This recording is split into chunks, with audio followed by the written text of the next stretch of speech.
गुंतवणूक हा शब्द ऐकला की आपल्या डोळ्यासमोर काय येतं? शेअर बाजार, मालमत्ता, म्युच्युअल फंड, बरोबर ना? आपल्या भविष्याला आर्थिकदृष्ट्या सुरक्षित करणारे आकडे. पण आज आपण एका वेगळ्याच गुंतवणुकीबद्दल बोलणार आहोत, जिचा ताळेबंद म्हणजे बॅलन्स शीट बँकेच्या पासबुकमध्ये नाही, तर आपल्या मनात आणि आठवणींमध्ये मांडला जातो. आजची आपली चर्चा विद्यावाचस्पती विद्यानंद यांच्या wealth of the heart, the value of human connection या लेखनातील विचारांवर आधारित आहे. यातली मुख्य संकल्पना आहे की केवळ आर्थिक नव्हे तर नात्यातील गुंतवणूक जास्त महत्वाची, आणि आपण याच संकल्पनेचा जरा सखोल वेध घेणार आहोत. हो, आणि ही चर्चा म्हणजे आर्थिक नियोजनाला कमी लेखण्यासाठी नक्कीच नाहीये. उलट आजच्या धावपळीच्या जगात आपण खऱ्या अर्थाने श्रीमंत कशाला म्हणतो यावर विचार करण्यासाठी आहे. लेखकाची सुरुवातच एका मोठ्या प्रश्नाने होते.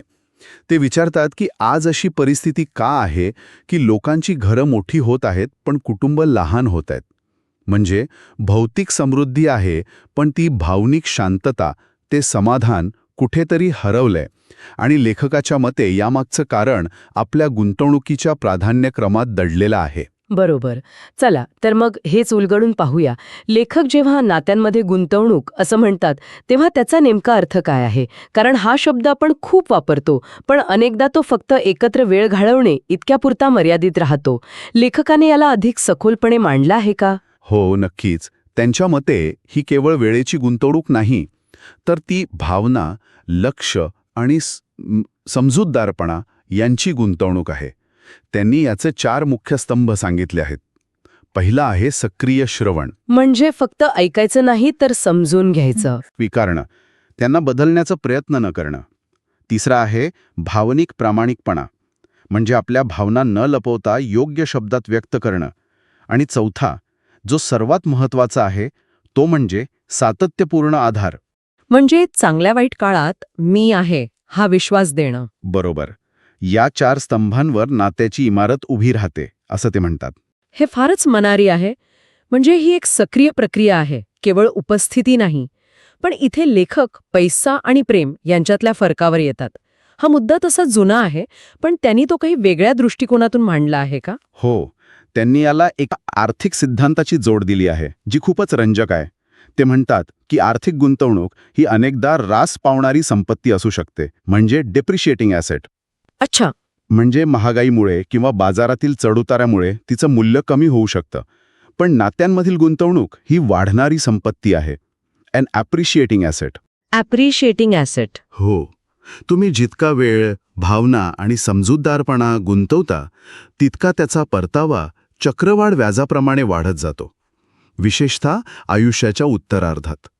पैसा तुम्हाला तात्पुरतं सुख देऊ शकतो, पण प्रेम आणि विश्वास तुम्हाला दीर्घकालीन समाधान आणि सुरक्षितता देतात. ही अशी संपत्ती आहे जी महागाई कमी करू शकत नाही. वा, ॲप्रिशिएटिंग ॲसेट हा दृष्टिकोन खरोखरच खूप वेगळा आहे. आणि याच मुद्द्यावरून लेखक आजच्या समाजातील एका मोठ्या विरोधाभासावर बोट ठेवतात. ते म्हणतात की आज कुटुंब आर्थिकदृष्ट्या पूर्वीपेक्षा जास्त स्थिर आहेत, पण भावनिकदृष्ट्या तितकीच अस्थिर झाली आहेत. घरात वायफाय आहे पण संवाद नाही. अगदी बरोबर. लेखक याला कनेक्टेड डिस्कनेक्शन असं म्हणतात. Connected disconnection. हो, आपल्याकडे जगातल्या कोणाशीही बोलायला साधनं आहेत, पण घरातल्या माणसाशी बोलायला वेळ नाही.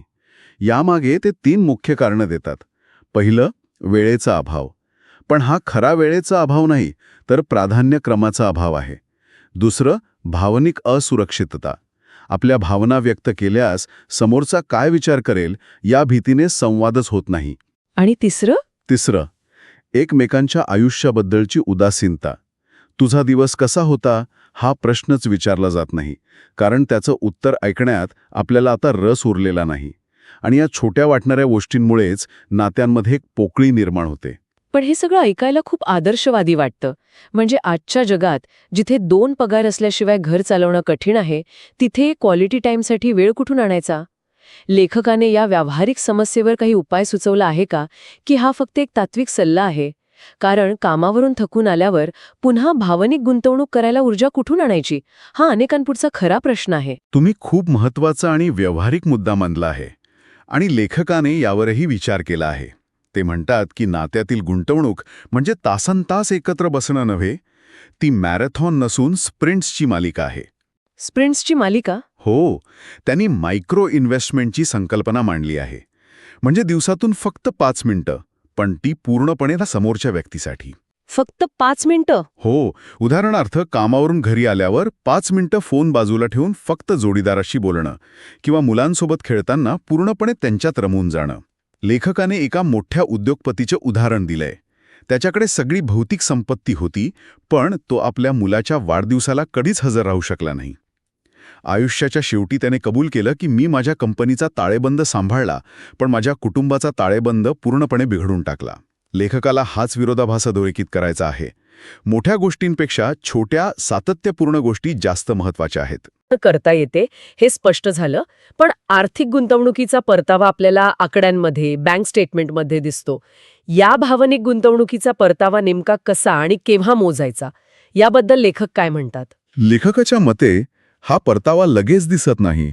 ही म्युच्युअल फंडच्या SIP सारखी आहे. SIP सारखी? हो, तुम्ही दर महिन्याला थोडी थोडी रक्कम गुंतवता आणि दीर्घकाळानंतर त्याचा एक मोठा निधी तयार होतो. तसंच नात्यांमध्ये आहे.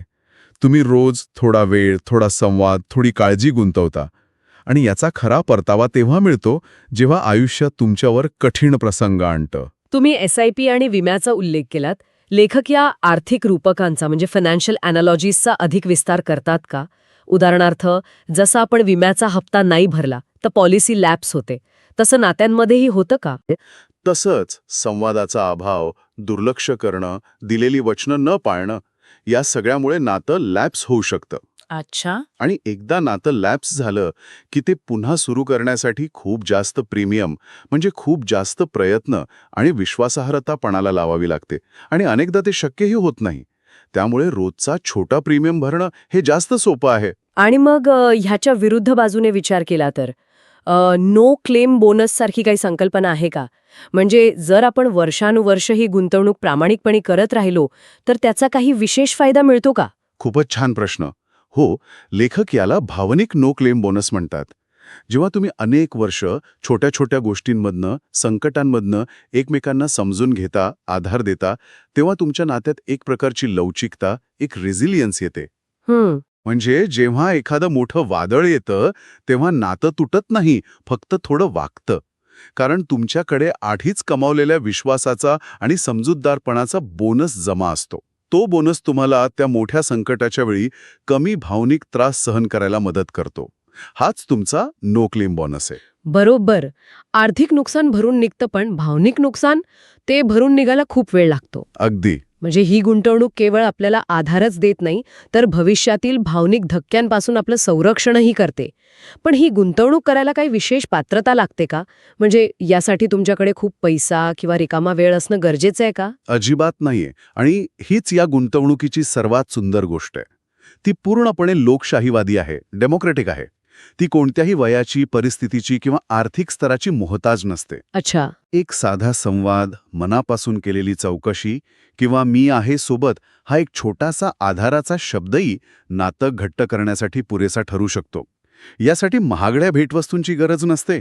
लेखकाच्या मते आपला वेळ आणि लक्ष हीच नात्यांमधली सर्वात मौल्यवान करन्सी आहे. चलन. हो, चलन. आणि ही चलनं आपल्या प्रत्येकाकडे समान प्रमाणात उपलब्ध आहेत. प्रश्न फक्त आपण ती कुठे खर्च करतो याचा आहे.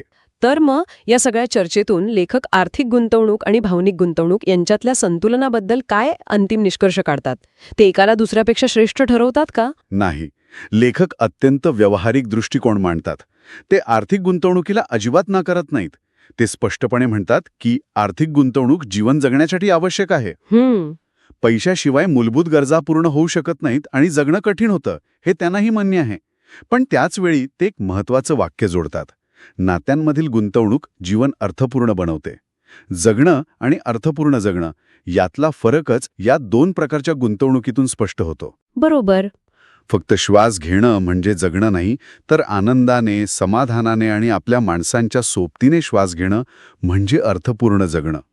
त्यामुळे प्रश्न एक किंवा दुसरं असं नाही, तर दोन्ही एकत्र असं आहे.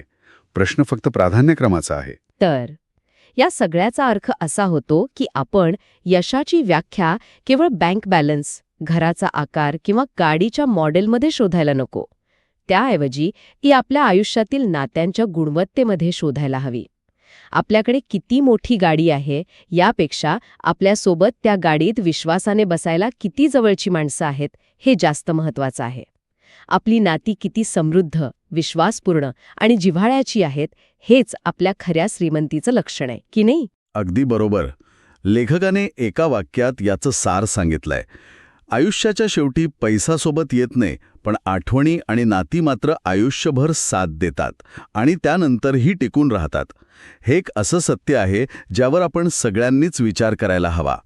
आयुष्याच्या शेवटी आपण किती पैसे कमावले याचा हिशोब नसतो, तर किती माणसं कमावली, किती प्रेम दिलं आणि किती मिळवलं याच गोष्टी आठवणीत राहतात. या चर्चेनंतर एक विचार मनात येतोय. लेखकाने वेळ आणि भावना गुंतवण्याबद्दल सांगितलं आणि नात्यांचा ताळेबंदाचा उल्लेख केला. जर आज एखाद्याला स्वतःच्या नात्यांचा असा ताळेबंद मांडायचा ठरवला तर त्यात कोणती संपत्ती म्हणजे ॲसेट्स आणि कोणती देणी म्हणजे लायबिलिटीज दिसतील, कोणती नाती वाढणारी संपत्ती आहेत आणि कोणती नाती लॅप्स होण्याच्या मार्गावर आहेत, आणि या सगळ्या पोर्टफोलिओचा विचार केल्यावर भविष्यात सर्वात मोठा भावनिक परतावा मिळवण्यासाठी आज कोणती एक छोटीशी मायक्रो इन्व्हेस्टमेंट करता येईल.